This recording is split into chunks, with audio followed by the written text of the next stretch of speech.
Hey everyone, welcome back to my channel. तो आज की इस वीडियो में हम देखने जा रहे हैं right to information BPAE 141 subject. ठीक है। इस वीडियो में हम प्रीवियस ईयर क्वेश्चन पेपर में से जितने भी क्वेश्चन रिपीटेड होते हैं उनके सॉल्यूशंस को देखने जा रहे हैं। तो ये वीडियो आपके एग्जाम पॉइंट ऑफ व्यू से बहुत ज्यादा हेल्पफुल है और इसका एग्जाम बहुत ज्यादा आपका होने भी वाला है। ठीक है। तो आज का सबसे पहला क्वेश्चन जो सबसे ज्यादा रिपीटेड और सबसे ज्यादा इंपॉर्टेंट है, that is what are the powers and functions of the central information commission. जो सेंट्रल इंफॉर्मेशन कमीशन है उसके पावर्स क्या है, उसके फंक्शंस क्या है, उसके बारे में आपको बताना है। तो देखिए, जब हम पावर्स की बात कर रहे हैं और फंक्शंस की बात कर रहे हैं तो बेसिकली ये जो द सेंट्रल इंफॉर्मेशन कमीशन है, जिसको हम CIC भी बोलते हैं, इसका इस्टेब्लिश अगर हम बात करें तो राइट टू इंफॉर्मेशन एक्ट के तहत इसको 2005 में इसका इस्टेब्लिशमेंट हुआ है। ठीक है। और इसका प्राइमरी फंक्शन क्या है, to adjudicate on complaints and appeal. जितनी भी कंप्लेंट्स हैं, अपील्स हैं, उस पे वर्क करना, उससे रिलेटेड जितनी भी रिक्वेस्ट है, इंफॉर्मेशन है, उसके अंडर द एक्ट 2005 का जो एक्ट है उसके अंतर्गत काम करना। ठीक है। सो इसके हम पावर्स की बात करें या फंक्शंस की बात करें तो जैसे कि हियरिंग अपील्स, जितने भी अपील्स हैं उसकी सुनवाई करना। ठीक है। कंप्लेंट जितने भी आ रहे हैं उनको हैंडल करना, इंफॉर्मेशन को देखना, जो इन्फॉर्मेशन आ रही है उसको कमीशन जो है इंश्योर करती है कि जो पब्लिक अथॉरिटीज है ना वो कंप्लाई करे विद द RTI एक्ट जो है उसके तहत वो चीज अप्लाई हो भी रही है या नहीं। तो जो भी इन्फॉर्मेशन आई है उसको ओवरसाइट करना, मतलब उसको देखना। ठीक है। और पेनलाइजिंग नॉन कॉम्प्लीमेंट, जितने भी नॉन कॉम्प्लीमेंट्स है उसको पेनलाइज करना, उसको देखना। ठीक है। ये इम्पोज करता है पेनिशियल PIOS को फॉर नॉन कॉम्प्लीमेंट्स डिले को। ठीक है। और इसमें एडवाइजरी एडवाइजरी रोल भी होता है। ठीक है। और मॉनिटरिंग एंड रिपोर्टिंग ये भी इनका रोल है। ठीक है। ओवरऑल हम बात करें, CIC plays a crucial role in enforcing the RTI act. जो हमारा RTI एक्ट है ना, राइट टू इन्फॉर्मेशन एक्ट, उसमें जो हमारा CIC है यानी कि जो सेंट्रल इन्फॉर्मेशन कमीशन है वो बहुत ज्यादा इंपॉर्टेंट रोल प्ले करती है। ठीक है। तो कुछ इस तरीके से आपको इस क्वेश्चन के आंसर को फ्रेम करना था। आप वीडियो पॉज करके देख सकते हैं। ठीक है। ये देखिए, कुछ इस तरीके से आपको इसका आंसर लिखना है। नेक्स्ट क्वेश्चन पे आते हैं हम। नेक्स्ट क्वेश्चन है जिसमें आपसे पूछा गया है, discuss the terms and condition of service of the member of State Information Commission and highlight the change brought by the RTI Amendment act 2019 के तहत जो भी इस एक्ट के में जो भी चेंजेस आए थे उसको लिखना है। ठीक है। और जो हमारा member of state information commission है उसके टर्म्स और कंडीशंस को हाईलाइट करना है, उसके बारे में बताना है। तो कुछ इस तरीके से आप लिख सकते हैं कि कैसे टर्म्स और कंडीशन जो है, सर्विसेज जो है स्टेट इंफॉर्मेशन कमीशन के थ्रू मेंबर्स जो है उसमें एक्ट जो हमारा 2019 है उसमें member of state information commission includes the state chief information, जो चीफ होता है वहाँ का वो भी कमिश्नर जो है वो भी इसमें इंक्लूड होता है। ठीक है। इनका टर्म्स एंड कंडीशन क्या है, to where originally defined by the RTI act. जो 2005 में RTI एक्ट बना था उसमें ओरिजिनली डिफाइन किया गया है कि इनके टर्म्स एंड कंडीशन क्या है। ठीक है। और क्या क्या टेन्योर्स है और जो भी है, जैसे कि अंटिल द एज ऑफ 65। ठीक है। 5 years या फिर ठीक है विच एवर अर्लियर, कि मतलब 5 साल या तो हो जाए या फिर जो 65 से अब हो ऐसा। ठीक है। तो ये जो सैलरीज है, अलाउंस है, ये सारी चीजें इलेक्शन कमीशन पर चीफ सेक्रेटरीट जो होगा वो रिस्पेक्टिवली इसके लिए रिस्पॉन्सिबल होता है। ठीक है। सो जो RTI है अमेंडमेंट 2019, वो उसने बहुत सारे चेंजेस करे। अभी तक तो ये चीजें थी जो हमने अभी ऊपर पढ़ा। अब चेंजेस क्या आया कि टेन्योर में चेंजेस आए, सैलरी और अलाउंस में चेंज आया। टेन्योर में क्या आया कि जो स्टेट इन्फॉर्मेशन कमीशन है ना वो now determined by the central government. ठीक है। Removing the fixed 5 year term, यहाँ पे जो फिक्स्ड 5 year टर्म था ना उसको रिमूव कर दिया गया। ठीक है। और सैलरी अलाउंस में भी चेंज आया है इस अमेंडमेंट के थ्रू।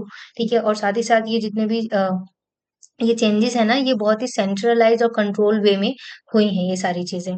तो कुछ इस तरीके से आपको इसका आंसर फ्रेम करना था। आई होप ये भी आपको समझ में आ गया होगा।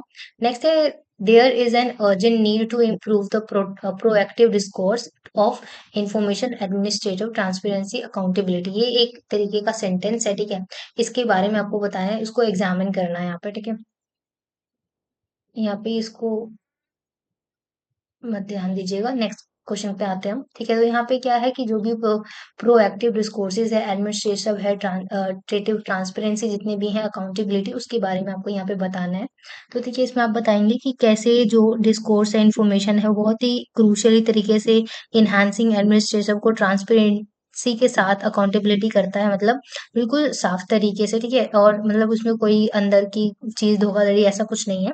This involves the routine publication of key information by public authorities without waiting for specific request. देखिए यहाँ पे क्या है, इसका वर्क बेसिकली कि रूटीन वाइज जितने भी इंफॉर्मेशन है उसको पब्लिक अथॉरिटीज के थ्रू पब्लिश कराना विदाउट किसी रिस्पेक्ट रिक्वेस्ट के वेट करे बिना, ठीक है, जब तक कोई रिक्वेस्ट आएगी तब हम इसको डालेंगे, नहीं उसके बावजूद इसमें जानना, ठीक है। इनहैंस ट्रांसपेरेंसी, इससे क्या होता है कि जो ट्रांसपेरेंसी है वो इनहैंस होती है, ठीक है, और इसमें आरटीआई का जो रिक्वेस्ट होता है वो रिड्यूस हो जाता है, बिकॉज जब तक पहले क्या होता कि जब तक रिक्वेस्ट नहीं आएगी जब तक चीजें होंगी नहीं, बट अब क्या है कि अब बिना किसी रिक्वेस्ट के वेट करे जितने भी रूटीन पब्लिकेशन है की इन्फॉर्मेशन को वो पब्लिक अथॉरिटीज करेगी, इस तरीके के सुधार किए जा सकते हैं।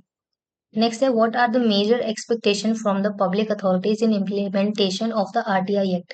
जो हमारा आरटीआई एक्ट है उसमें क्या इम्प्लीमेंट्स हो सकते हैं उसके बारे में बताना है। देखिए इन वीडियोस में हम केवल क्वेश्चन आंसर्स पे ध्यान दे रहे हैं, ठीक है, इन डेप्थ हम चीजों को नहीं समझ रहे बिकॉज एग्जाम का टाइम है, तो हमें क्वेश्चन आंसर्स पे ज्यादा ध्यान देने की जरूरत है, ठीक है। सो पब्लिक अथॉरिटीज के इम्प्लीमेंटेशन के बारे में बताना है आरटीआई एक्ट में। उसमें मेजर एक्सपेक्टेशंस हो सकते हैं पब्लिक अथॉरिटीज के अंदर, जिसमें इम्प्लीमेंटेशन हो सकता है आरटीआई एक्ट के थ्रू। तो हम बात करें तो जैसे कि प्रोएक्टिव डिस्कोर्स हो सकता है, ठीक है, प्रॉम्प्ट रिस्पॉन्सेज हो सकते हैं, इंफ्रास्ट्रक्चर जो है ट्रेनिंग है उसमें चीजें चेंज हो सकती हैं, रिकॉर्ड मैनेजमेंट जो है उसमें भी मेंटेन किया जा सकता है, कॉम्प्रिहेंसिव और जितने भी एक्सेसिबल रिकॉर्ड्स हैं उनको फैसिलिटेट करके इजी तरीके से उसको इन्फॉर्मेशन के साथ बताया जा सकता है, पब्लिक को अवेयरनेस बढ़ाई जा सकती है। आरटीआई एक्ट जो है उसके अमंग जो सिटीजन्स है वो इंश्योर करे कि जो वो जानते हैं कि हाउ जो जो भी चीजें हैं आरटीआई एक्ट के थ्रू, जो भी राइट टू इन्फॉर्मेशन एक्ट है हमारा उसमें क्या क्या चीजें फाइल है रिक्वेस्ट है वो द इंफॉर्मेशन इज बेसिकली, तो वो सिटीजन्स को पता होना चाहिए। और अपील्स एंड ग्रीवेंस इस पे ध्यान दिया जा सकता है। कंप्लेंट्स मॉनिटरिंग, ठीक है, कंप्लेंट्स जो है उसको मॉनिटर किया जा सकता है कि आरटीआई के थ्रू जितने भी हमारे लाइक कंप्लेंट्स वगैरह आ रहे हैं उसको अच्छे से मॉनिटर करना। तो जब ये सारी चीजें एक्सपेक्टेशन फुलफिल होती हैं पब्लिक अथॉरिटीज इनहांस कर सकती है ट्रांसपेरेंसी को और अकाउंटेबिलिटी को, ठीक है, in the citizens trust in governments, ठीक है। तो कुछ इस तरीके से आपको इस क्वेश्चन का आंसर लिखना था। आई होप कि आपको ये भी समझ में आ गया होगा। वीडियो पॉज करके आप लाइन बाय लाइन पढ़ सकते हैं। नेक्स्ट है हमारा examine the role of media in promoting the right to information है। जो हमारा राइट टू इन्फॉर्मेशन एक्ट है जिसका ये सब्जेक्ट है उसको लाइक प्रमोट करने में जो हमारा मीडिया होता है उसका क्या एक्ट होता है उसके बारे में आपको बताना है, उसका क्या रोल है। तो मीडिया का बेसिकली बहुत ही ज्यादा रोल प्ले होता है, बहुत ही क्रूशियल रोल प्ले होता है, बिकॉज ये जो आरटीआई है हमारा उसमें ना एक तरीके से वॉचडॉग की तरह जो हमारा मीडिया है ना वही काम करती है कि मतलब हमारे एक्ट पे काम भी हो रहा है या नहीं, ठीक है। तो जितनी भी चीजें जैसे कि अवेयरनेस कैंपेन्स चलाते हैं ये जितने भी लाइक मीडियाज होती हैं, इन्वेस्टिगेशन करते हैं जर्नलिज्म की, किसी भी अगर कोई केस है या किसी चीज में हमारे आरटीआई का नुकसान तो नहीं हो रहा है, मतलब आरटीआई का फॉलो तो किया जा रहा है कि पता चले जनता जनार्दन जो है उसको पता नहीं चल रहा है और उसके आरटीआई एक्ट का फॉलो नहीं किया जा रहा, तो इस चीज का ध्यान रखता है, ठीक है। और पब्लिशिंग करता है जितनी भी सक्सेस स्टोरीज होती हैं उसको पब्लिश करता है, तो इससे भी हमारा जो है ये हाईलाइट करता है use of RTI by individuals and organization encouraging wider public participation. तो इसी के साथ साथ जितनी भी स्टोरीज होती हैं उसको पब्लिसाइज करते हैं, अकाउंटेबिलिटी करते हैं, एडवोकेसी करती है मीडिया।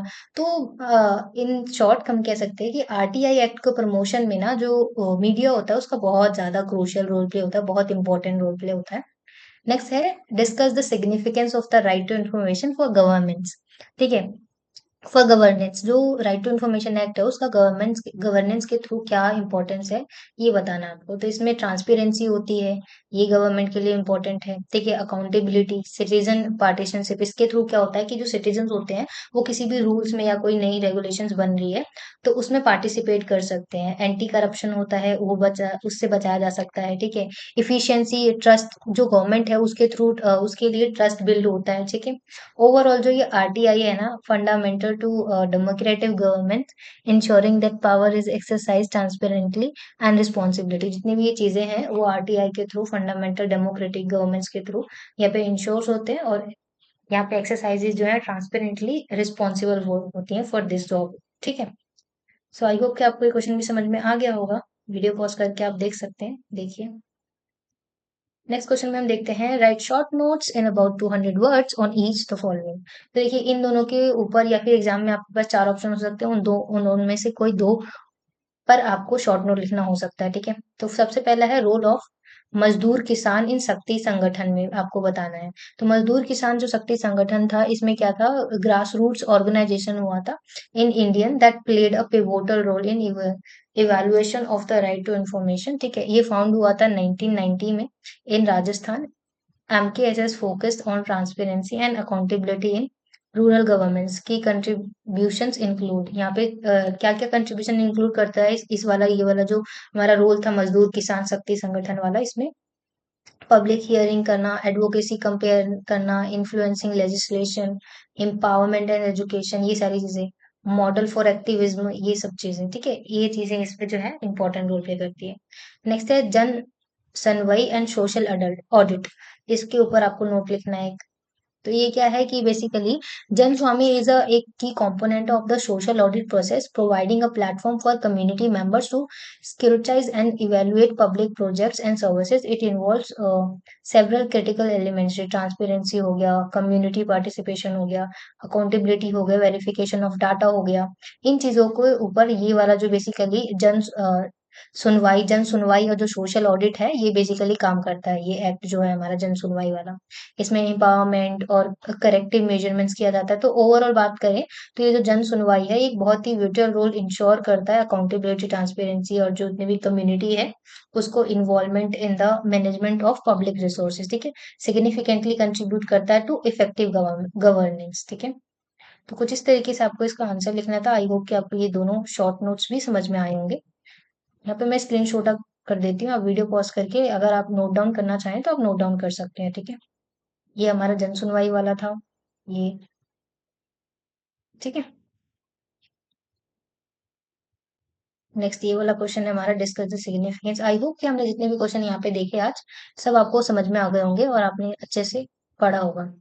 और इसके अलावा भी अगर आपको कोई और सब्जेक्ट कोड का प्रीवियस ईयर का सॉल्यूशन चाहिए तो आप हमारे को कमेंट लिख सकते हैं। हमारा मेन मोटिव ही यही है कि आपको प्रीवियस ईयर क्वेश्चन पेपर के सॉल्यूशन प्रोवाइड करना, सो दैट कि आप एग्जाम में अच्छे आंसर लिख पाए, ठीक है। तो ये वीडियो यहीं पे कंप्लीट होती है। आई होप ये वीडियो आपके लिए हेल्पफुल रही होगी। Thanks for watching.